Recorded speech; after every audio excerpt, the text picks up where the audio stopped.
Chers amis, bonjour, nous sommes heureux de vous retrouver. Vous étiez déjà hier nombreux à suivre nos conférences et aujourd'hui on va avoir une magnifique conférence avec Christian Doumergue.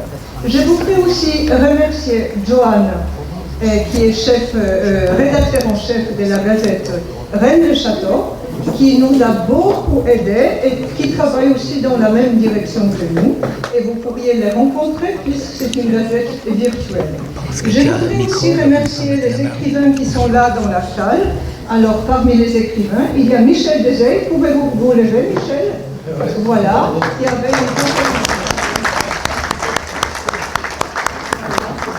Nous avons à 14h30 la rencontre avec l'écrivain, éditeur et conférencier Dominique Hochet qui vient de Tarbes et qui est arrivé avec un grand labyrinthe qui va poser par terre pour que vous puissiez explorer vos sentiments quand vous allez vivre l'expérience des labyrinthes. C'est à 14h30, n'est-ce pas? Voilà. À 17h, nous avons la rencontre avec Daniel Azou Malinali, qui pendant 30 ans était pharmacienne et après, elle est devenue naturopathe. Bien sûr, elle était déjà naturopathe. Elle a écrit un magnifique livre sur la santé et elle nous parlera de la santé. Et parmi les publics, nous avons d'autres personnes avec qui nous avons fait des films. André Goudonnet, avec qui nous avons fait les films, c'est les spécialistes de l'Abbé Boudet. Est-ce que j'oublie quelqu'un? Rappelez-moi. Non, ça, c'est bien, vous avez votre place. Je vous remercie et je suis heureuse de laisser d'abord la parole à Joanne. Merci. Oui, bonjour à tout le monde. J'en reconnais beaucoup qui étaient déjà à la guerre.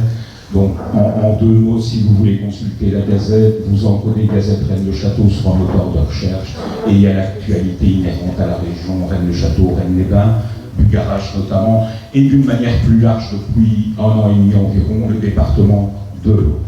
Je vous souhaite une excellente conférence, mais je suis persuadé qu'elle sera excellente, voire également une excellente journée.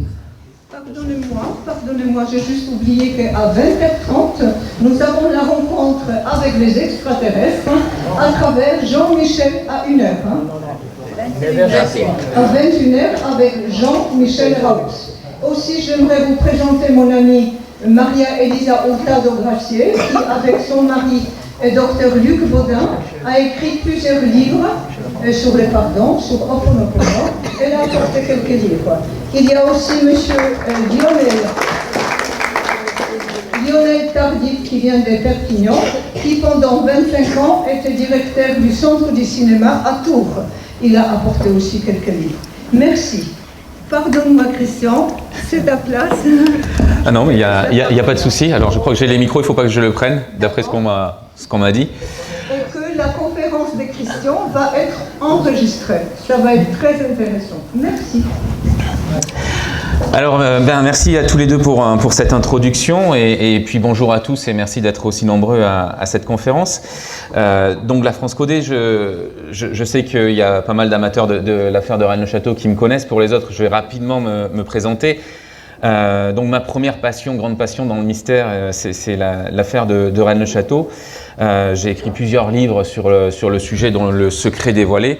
Et cette affaire de Rennes-le-Château m'a ouvert sur pas mal d'autres questions et j'ai donc mené un certain nombre d'enquêtes mystérieuses, comme je les appelle, et j'ai commis différents ouvrages, alors sur des sujets un petit peu variés, mais qui tous ont en commun de s'intéresser à des questions énigmatiques et mystérieuses. J'ai par exemple écrit un livre sur le légendaire surnaturel du chat, sur l'auteur fantastique américain Lovecraft, ou encore sur les sorcières, et puis bien sûr c'est un marronnier des amateurs de mystère, mais sur les Templiers. J'ai écrit un livre qui s'appelle L'ombre des Templiers, qui a été réédité par le National Geographic et qui vient de ressortir en version poche. Alors aujourd'hui, je vais articuler cette conférence autour d'un autre livre qui est relativement récent dans ma bibliographie, c'est La France codée.